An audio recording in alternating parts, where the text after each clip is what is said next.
Welcome back to Just Giants with Grump and the Cranky Fan, your favorite Giants podcast. I'm your host, the Football Grump. With me, as always, is Mike, the Cranky Fan, and we have a very special Sunday coming up. The Giants are playing the Panthers in Munich, Germany, and unfortunately, we will not be in attendance, but we have a whole week of stuff that we have to go over, including the trade deadline and some other roster moves. So, lots of stuff to cover.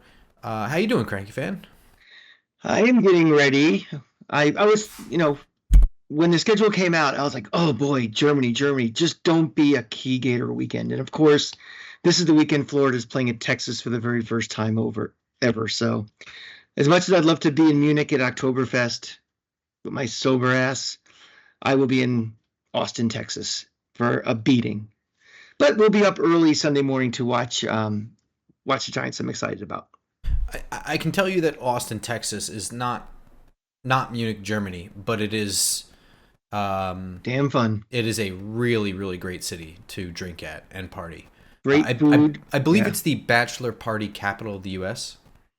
If it's not that, then that's Vegas. But it's. I would say cheese factor is Vegas, but if you want to go to a cool bachelor party, it would be Austin for sure. I can say that when I was there in one night, we ran into like 3 bachelor parties and 3 bachelorette parties in the same night. Yeah, it's just a cool place. It's it's a city, a college town. It's like an Asheville thrown in for a good music scene, good beer scene, all that stuff. So looking forward to it. We got a group of 18 Gators going on this one. So shout out to all of you guys, and I'll be the only Giant fan among those 18.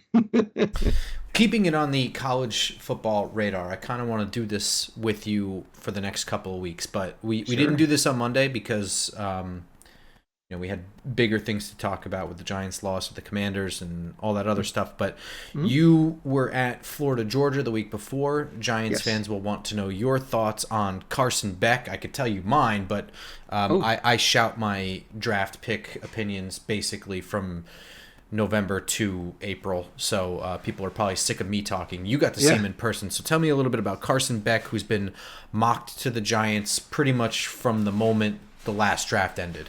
Well, I am mocking him right now for being a pretender to being a first-round pick. This is about the same time last year that I saw Jaden Daniels, like early November, so we had great seats. We were like 4 rows in the field, so you could see everything, and I was not impressed. I saw a guy that was pretty easily rattled in the pocket. I saw a guy who threw, I think the second pick was off the back foot. The Gators had unusual pressure up the middle, which they don't normally do, and he didn't look prepared for it. He looked a lot better in person last year, to be honest. The arm strength didn't seem to me to be, wow, this guy, because you can see some quarterbacks in college, and like I saw Cam Ward earlier this year, and like that guy's got an NFL arm. Hooker from Tennessee a couple of years ago was like, that guy's got an NFL arm. He may not play in the NFL, but he has a rocket. Didn't really notice the rocket from him. First half, he was awful. The second half, Florida lost a couple of guys in the secondary. He was able to pick apart a little bit, but overall, not overly impressed. And that is not someone I would clearly be tanking for, or not really. I would not be thrilled if we put all our eggs in the Carson Beck basket going forward. Yeah, I know you're not going to sit here and brag about Florida's defense, but getting 2 picks off of him is not really 3 picks off of him is not not a great start. If you're just looking at stats. One was a pass rush sack, interception, because we brought the house and he just got rid of it and threw it into no man's land. The other 2 were pretty decent, coverage picks. But again, our defense is nothing to write home about. So I was watching that on the Skycast, I think is what it's called. I'm going to keep pumping that until it lets me down. I honestly think that's the best football broadcast there is, and it's because there's no announcers. Hey, and it avoids Chris Fowler, so a star for the Geico Skycast. Yeah, and it's all QB POV, which is great, and just crowd noise. Which, if there's a single sporting event crowd thing that I'm really into on a week-to-week basis, it's college football. Especially in a stadium when it's 50-50. Yes. Did you hear the cops beating the shit out of the Florida fans in the third quarter? I did not. I didn't hear any of that, but I did see the videos later on like Barstool and shit. Yeah, they're animals. But yeah, from behind, I could see the first two. One of the first two picks looked like he just clearly didn't see the underneath coverage like at all because he threw it right at him. That was the first one. Yeah. Okay. Yeah. So yeah, I wasn't super impressed either, but I was already not very impressed with him going into it. But that shouldn't have. Would you agree that shouldn't have even been a close game? I know rivalry games are weird, but on face value, pretend it's not a rivalry game. Those two rosters. In the fourth quarter, with 5 minutes left, and a not very good Florida team down to its third string quarterback was tied with Georgia. Yeah, that is. If I'm a Georgia fan, I'm just thanking my lucky stars. I got out of there with a win. Yeah. All right, so let's go through this the week of news here. Before we get into trade deadline stuff, just one little house cleaning thing on the last episode. We talked about Deonte Banks. Not exclusively, but we spent quite a bit of time on him. I had mentioned that I was surprised that they didn't I think it was the first touchdown was the one at the goal line. And I was like, I just don't understand why they didn't switch coverage there. Turns out they were supposed to. Drew Phillips apparently, took responsibility for that first touchdown. He was supposed to switch coverage with Deonte Banks and cover Terry McLaurin cutting inside and then cutting outside. I don't remember who the receiver was, but Banks was supposed to stay with him. Nevertheless, looking at it over and over again, it doesn't even look like Banks was ready for a switch, but I don't know whether or not that absolves Banks or not. I don't know. I think it's important to put blame where it belongs. So just kind of a little bit of house cleaning there. I don't know if you have any thoughts on that. Yeah, we'll do a Banks discussion, but let's do it next week. I don't want to get into it now. I think let's see him next week play because I have a couple of thoughts about him, but I'm getting tired of talking about him right now. Yeah, honestly. And I think it's also important to bring back down to earth. Like Drew Phillips is a great draft pick. Considering where he was drafted, he's definitely been impressive. He's really grabbed the starting role, but he is a rookie, and he's had a couple of rookie moments the last couple of weeks. So just important to bring back down to earth. Like he has some development to go through. And Banks is also a second-year guy. Also true. I mean, I think we're putting a little too much on, well, he's a first-round pick. Yeah. The expectations should be you should be able to walk in immediately and be Deion Sanders, and that's not the case. You have talked volumes and volumes about rookie cornerbacks and expectations for them. So good to keep in perspective. All right, so let's go through trade deadline shit. First, let's talk about Azeez Ojulari. So the Lions traded a 2025 fifth and a 2026 sixth for Zadarius Smith and a 2026 seventh. That's for Zadarius Smith. Apparently, the best offer for Azeez Ojulari was a 6. The Giants decided to stand pat. They had a much higher grade. It was reported that Joe Shane was looking for a low 4th or a high 5th. Low 4th is kind of high, but it's important to remember that Azeez Ojulari is only 24. That's incredibly young. I mean, especially lately, that's been like some of the people coming out of the draft have been 24 years old. You know what I mean? Like, I think Tyrone Tracy is 24 years old. Right, he's 24, correct. But Azeez came out, he was like 20 or like turning 21 or something like that. He just was able to be out super early. He's someone like me. He's someone like me who has a birthday early in the year. So then you started when you're 17 in college. One of those guys. Yeah, and health is probably the only thing working against him, right? Well, sorry, in a trade scenario, the only thing working against him is health and the fact that he's an impending free agent. So anyone who trades for him is essentially getting an 8-game rental. Yeah, but my thought was always, if you're making a trade for something like that, most likely you'll probably have some deal in the works where you're going to sign him. And I think especially if you're going up towards, if he was trying to get a 4th, I think his thought process was, this is going to be basically a trade and sign as opposed to a sign and trade.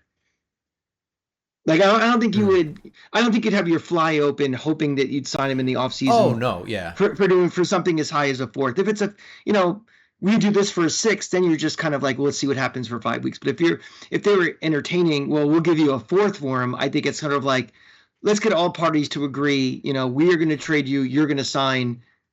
Boom, right now. Do you get the sense that the fact that Joe Shane wanted a fourth for him, that he views him not necessarily as a priority, but somebody he would like to re-sign to the roster?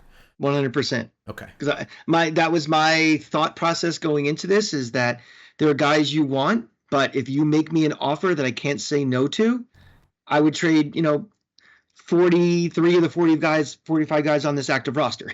So I think he set the bar high, and if somebody was willing to meet it, doesn't mean he's guaranteed he's going to do it, but he would really consider it. So, okay. Yeah. Yeah. I kind of feel the same way. Would you have traded him for a sixth?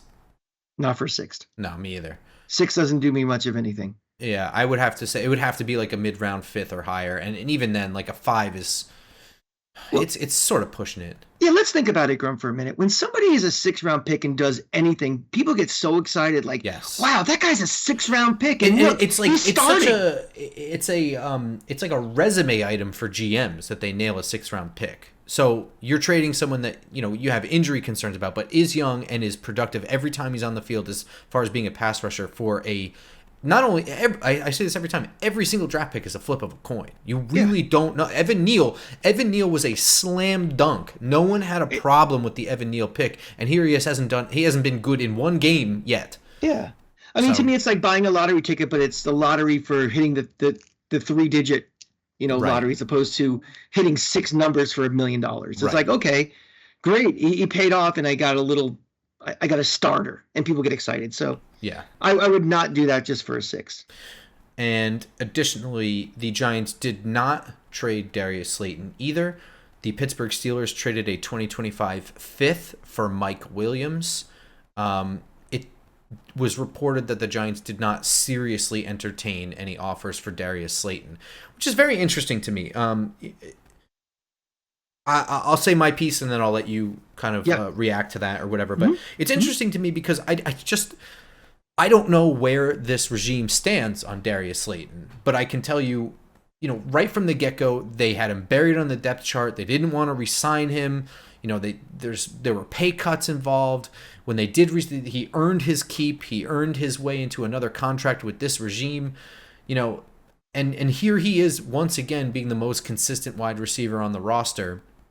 I just don't know. I know they know what his value is to this team, the 2024 team. He held out at the beginning of OTAs and stuff this year, looking for a pay raise. Didn't get it.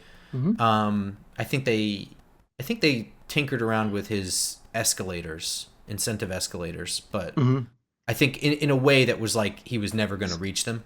Things around the margins, yeah. Yeah, it really didn't matter, and it was for him. I'm sure it was plenty of money, like $650K or something like that, but negligible. It's a lot for me, Grump. Yeah, but it's for the organization and for the cap. That's negligible. Right. I just don't know. Like, I don't know what they view him as long term. Like, for me personally, with Jalen Hyatt failing to develop through 9 weeks of his second season in any capacity whatsoever, I still view him as someone that should be on this team. And I know you're not in love with Darius Slayton, but I think you've come around to his consistency. He's also been forced to be in a stronger role than I think he's meant to be. He was our wide receiver 1 for a couple of years. Probably shouldn't be that. So, I want to know what you think about them not seriously entertaining offers, not trading him, and if you would have traded, what you would have traded him for, et cetera. Give me your thoughts. Yeah, well, first of all, I've kind of recalibrated my expectations for him.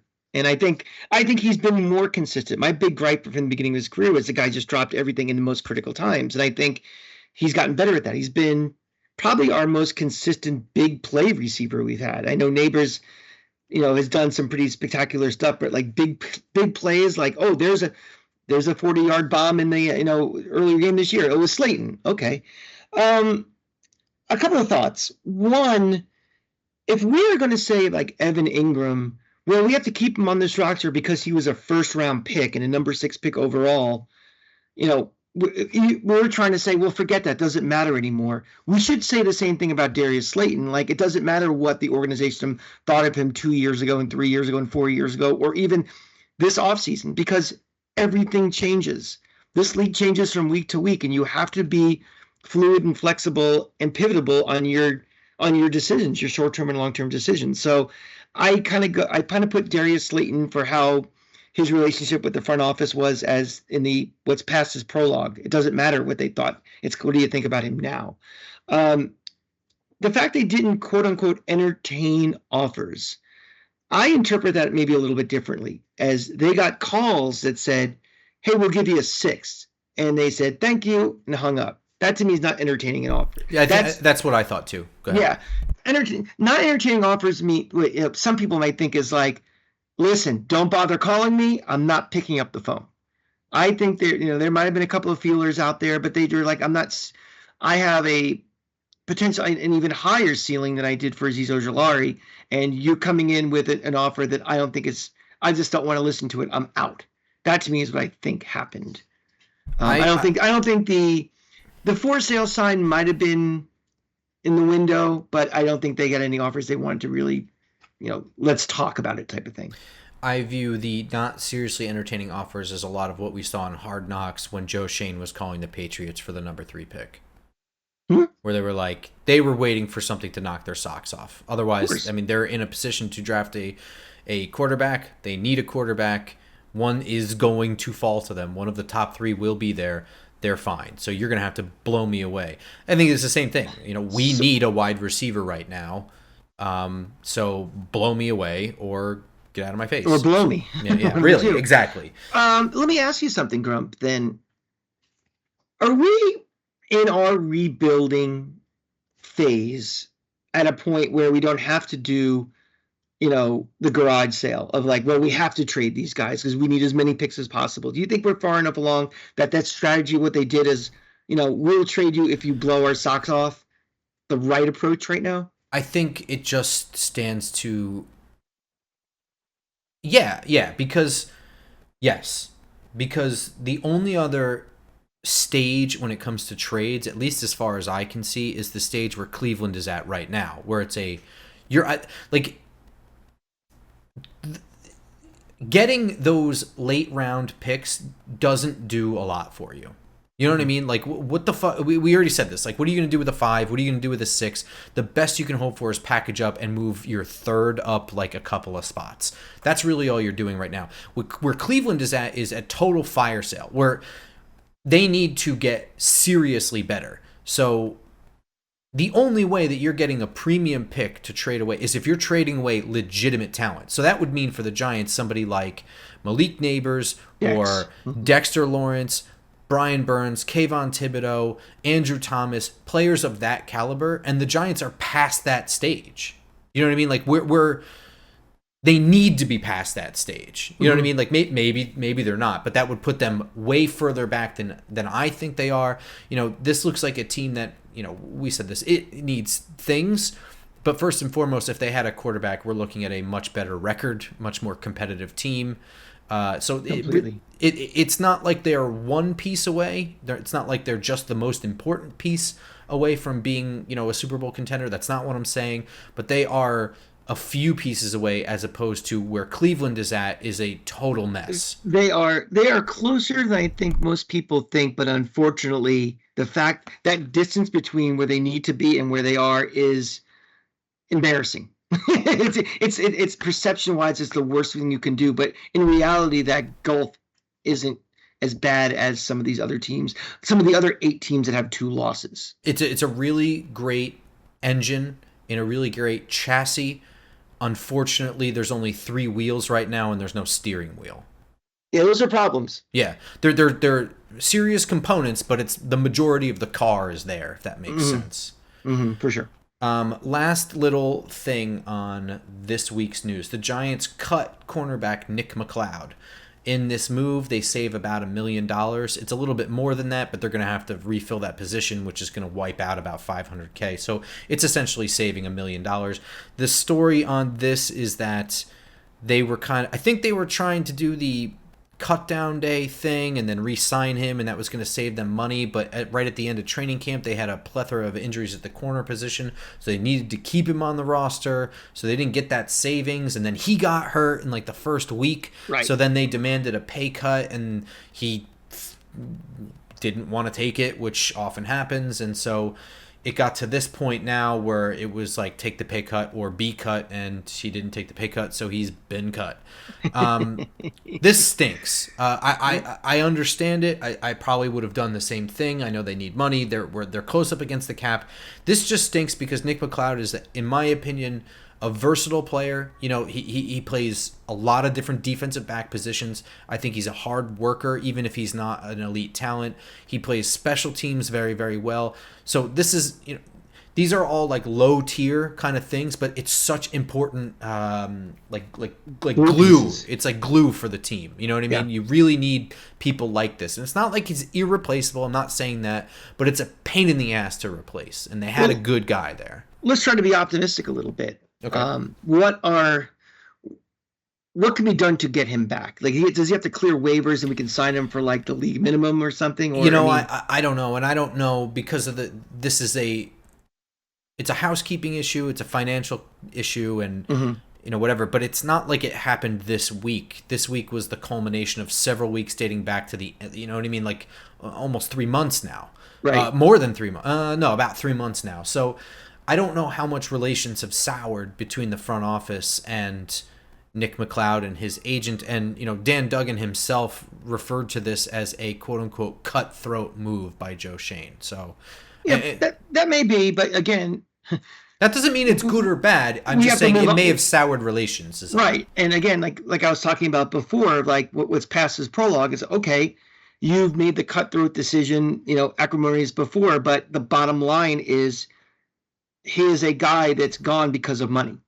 And, you know, I don't know how it works. I'm you know, after 7 days, is he a full free agent, can be re-signed at the minimum, you know, prorated or what?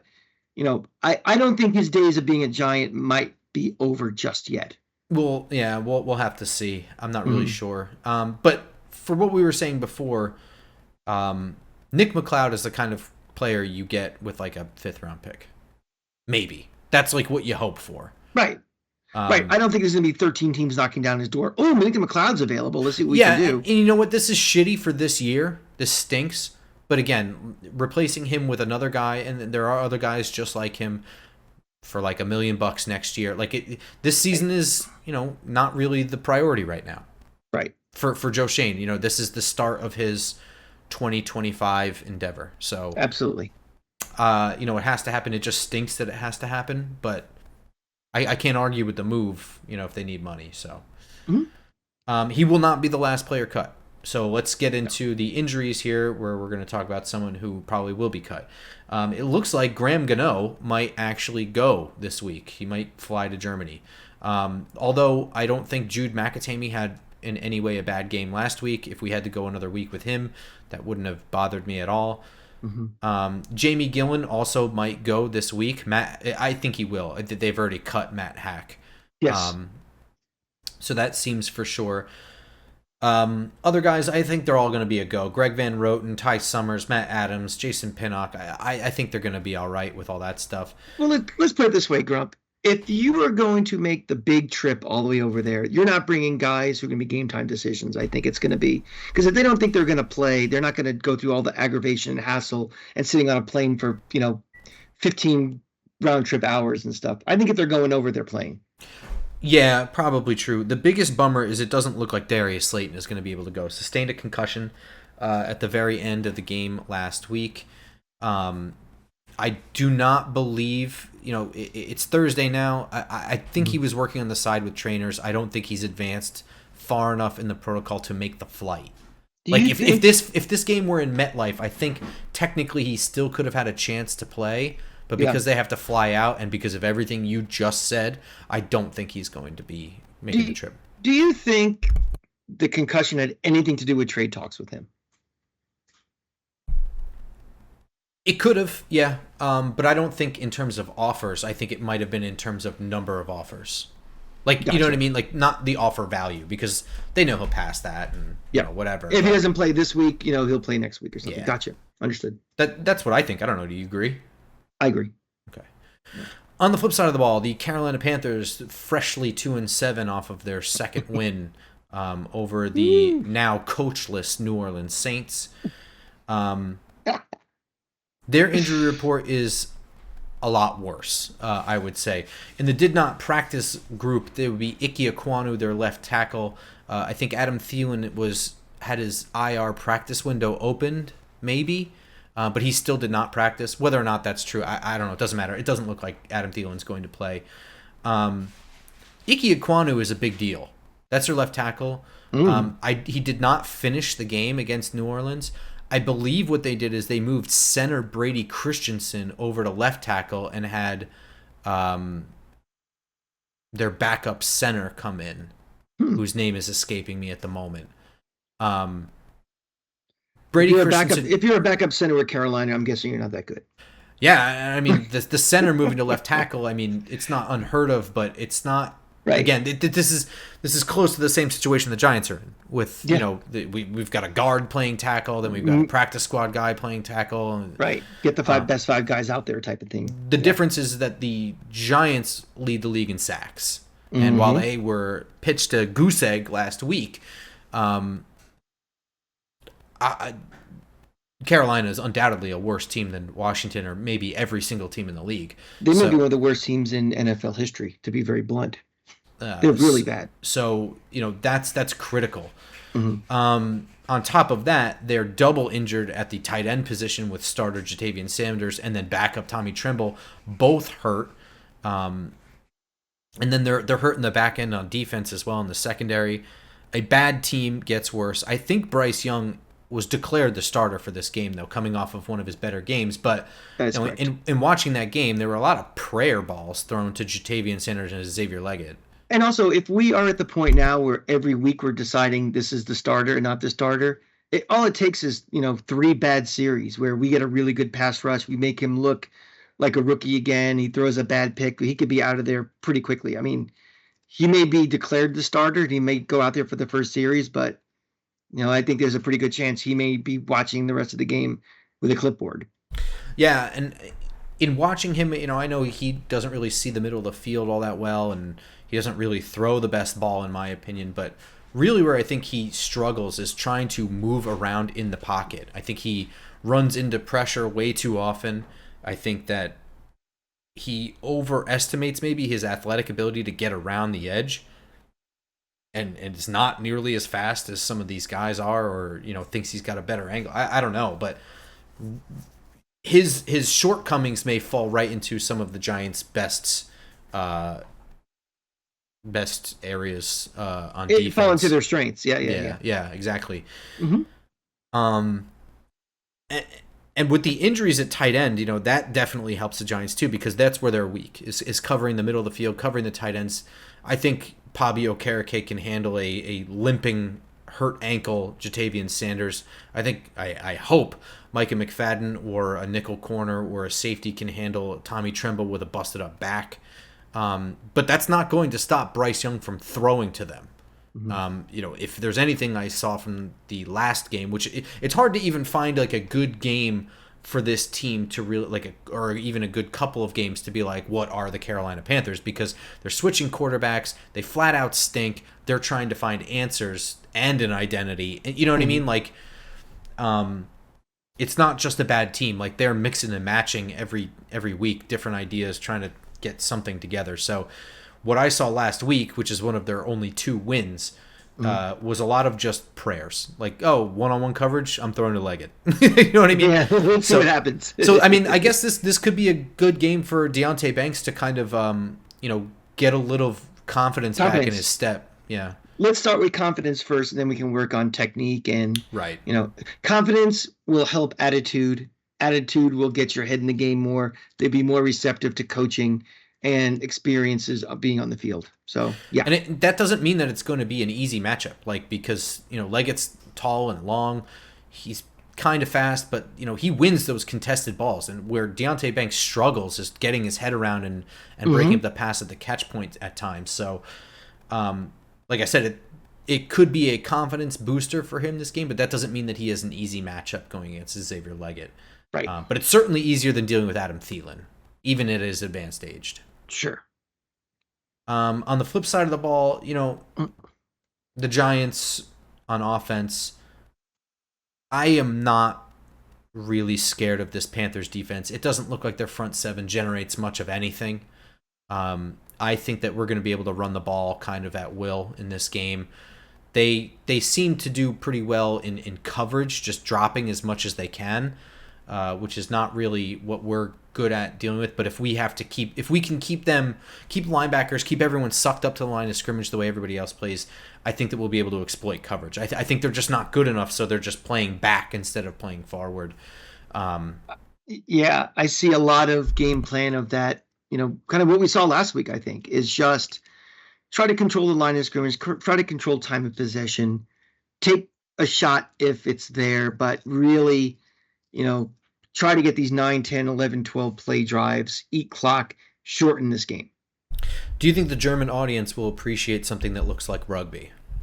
They're just happy to be there, honestly. No, I'm being very serious. I've been to 2 games in London. We were outside the third one. We didn't get inside the stadium, but it's a lot of people are just happy to see it and just happy to be there. And, the Americans are there just glad to get to see football. The Europeans that are just very curious and are interested by anything. So, yeah, they might see some similarities to some of the European, games that they're used to. I agree, though. I think that this is going to be a lot of controlling the line of scrimmage, a lot of pounding the ball. And I think, I don't think it's going to be literally a tale of two halves, but I do think that the idea is going to be run first, set up the play action, and throw some balls. And, I'm hoping, right? This is the big hope is with Darius Slayton out, we'll get to see some one-on-one coverage with Jalen Hyatt, and we'll throw the ball his way. I want to see him go up and get it. I don't know if he's being told to do that shit or what, but I want to see him try and catch the ball and not let the ball land in his hands. You know what I'm saying? Let's make 2024 the rest of the season productive as much as we can, because I think, what do we have with Jalen Hyatt? And the best way is forcing him to get on the field and play. Like, we can't, there's no Darius Slayton's better, so he's going to ride the bench. Now he has to play. And now let's see what we really have with this guy. And this might be one of those games where he has an opportunity to shine because, again, big plays, potential for him is going to be, based off of this running game we expect to happen. Right. So, and he's going to get the opportunity with Slayton probably not playing. That's my point. Yeah. Right. So I think, just if Slayton's not playing, let's just not have him out there and just running routes just to, so he can run wind sprints all day. Oh, dang. Go ahead. Sorry. Whoa. I don't know what that was, but it sounded awful. Yeah. So, actually target him, put him in positions to succeed. And if he sucks, well, those are data points when we're making our off season. Because now you made the point earlier in the show about, this is Joe Shane's time to start thinking about next year. Well, that includes player evaluation for guys that we're not sure about. Oh, yeah. What I was going to say was, I forgot to mention this in the Darius Slayton talks when we were talking about the trades. And I was talking about him being the most consistent guy and all this other stuff. I actually predicted him to be the receiving yards leader for this team.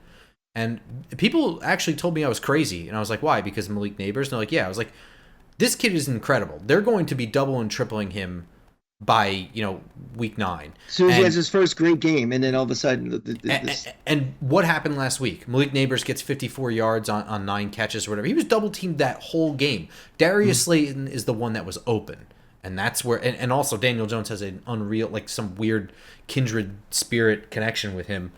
Yeah, I wouldn't be shocked if I was right on that prediction. Darius Slayton being the receiving yards leader for this team at the end of the year.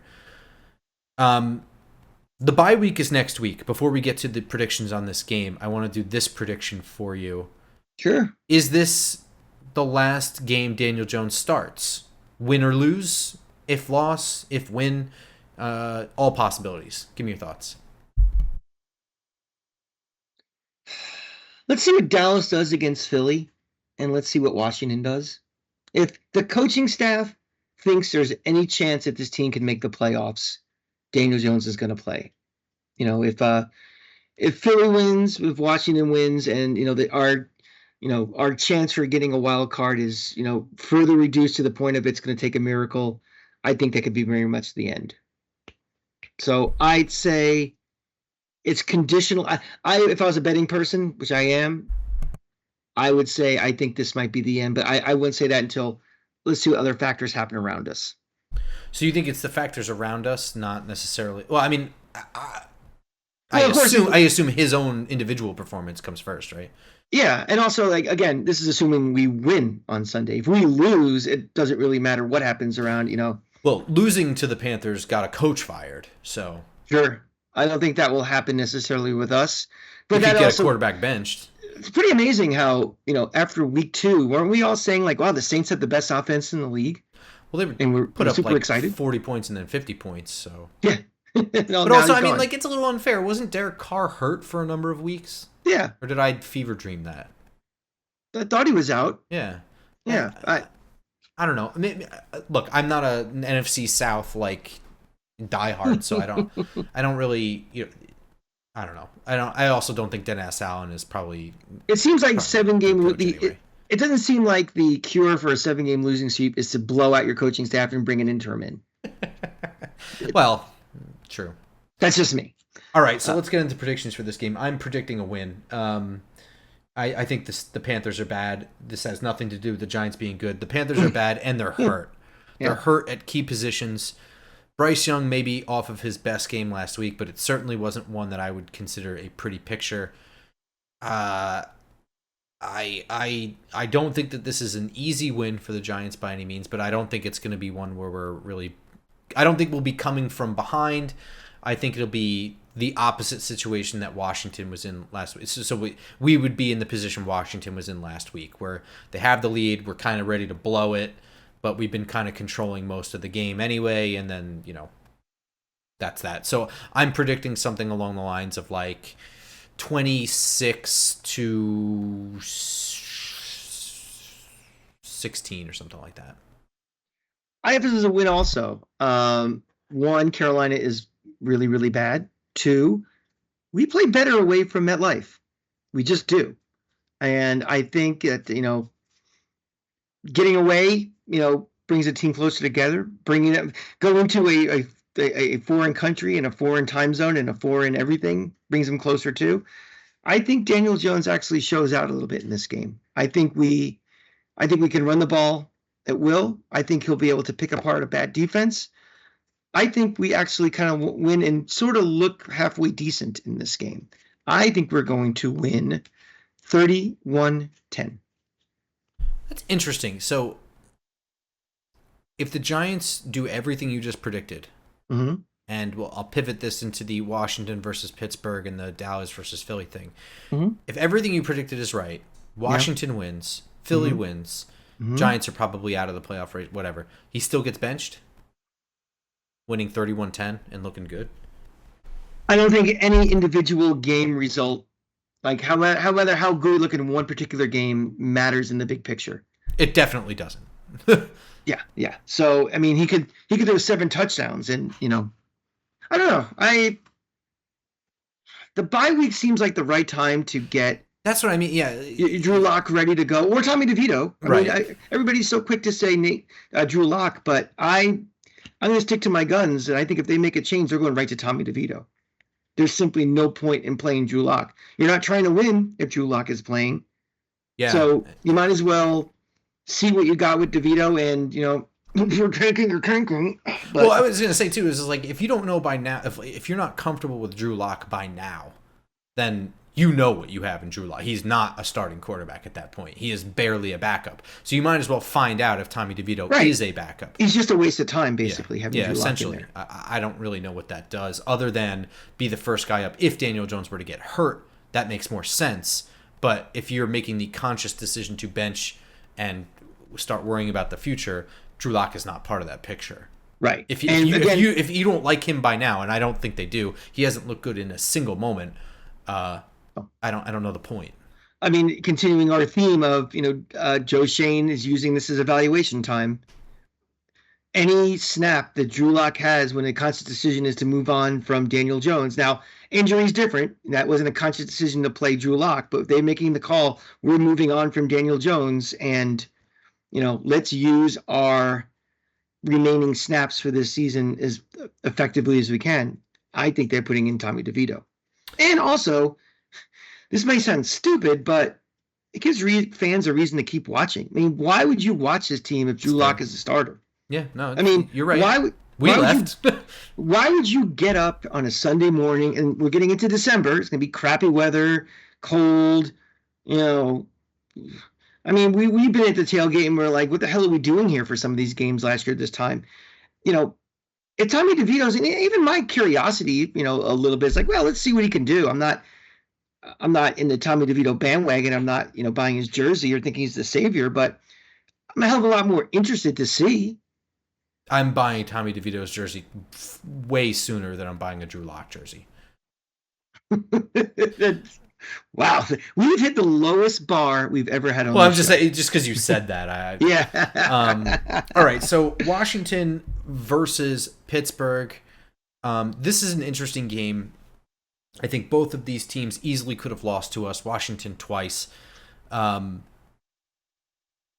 I think this could go either way. I think my gut is going to, I could go the it factor on one side, or I can go on the steady coaching, always seem to be 500 or better on the other side.